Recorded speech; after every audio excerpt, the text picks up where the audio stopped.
Somewhere else it seems to be sliding into dictatorship is Holland, which may not entirely be a coincidence. The similarities between Canada and Holland are as startling as they are disturbing. Here's Canadian Prime Minister Justin Trudeau and Dutch Prime Minister Mark Rutte, leader of the laughably and ironically named People's Party for Freedom and Democracy.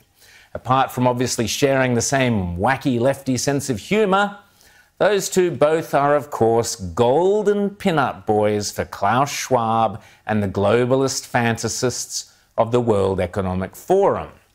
Only a few months ago, it was the Canadian government that attacked its own citizens in the most grotesque and terrifyingly authoritarian manner during the so-called truckers' convoy revolts, when the government actually froze the bank accounts and basically starved out any individuals involved in what was legitimate, peaceful, democratic opposition to COVID mandates. That ended badly for Trudeau, particularly after this shameful incident in which Canadian mounted police trampled over a peaceful woman protester. Come on through.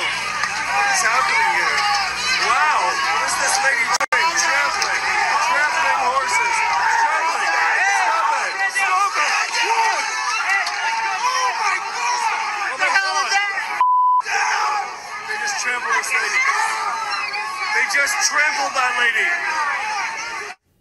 Hang on. I've seen something like that before, haven't I? Reminds me of something. Oh, yes, Melbourne, under Dan Andrews.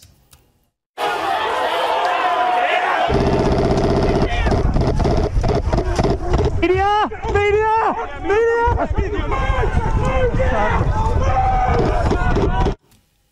But I digress. Let's go back to Dutch Prime Minister Mark Rutte at the World Economic Forum in Davos last year, boasting about Holland's involvement with the World Economic Forum's global food innovation hubs, which is busily, quote, transforming food systems and land use. I'd like to highlight a World Economic Forum initiative in this regard, the World Economic Forum Food Innovation Hubs. And these hubs in Africa, in Asia, in South America and in Europe will allow businesses to connect regional stakeholders to skill innovations, because this is key, skill innovations that can address food systems challenges. And here, I'm particularly proud to announce that the Netherlands will host the Global Coordinating Secretariat of the World Economic Forum Food Innovation Hubs. The hubs are set out to transform food systems and land use, eh? I wonder what that means exactly. Well, your guess is as good as mine, but as I mentioned last night, currently the Dutch government is embarked upon insane efforts to slash greenhouse gases and reduce the amount of nitrogen ammonia in the soil by 30 to 70% by 2030, or even by up to 95% in some places, in order to meet green EU climate change targets that Holland has signed up to.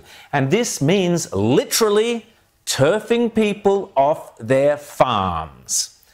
I guess that's one way to transform land use and food systems, eh, Rutte?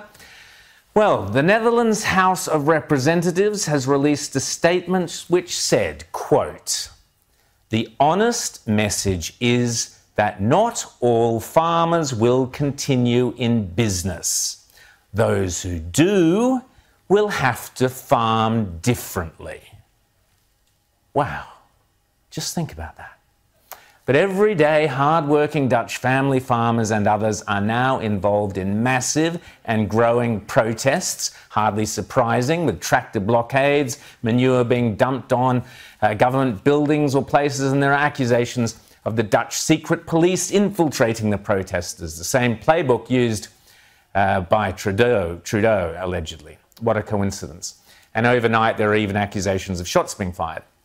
This, by the way, is what happens when your national government gets penetrated by globalist activists from the World Economic Forum. Oh, Does that sound like a conspiracy theory? Yes, it does. But alas, it's not me saying it. It's dear old Klaus Schwab back in 2017 fessing up to what the World Economic Forum is really up to.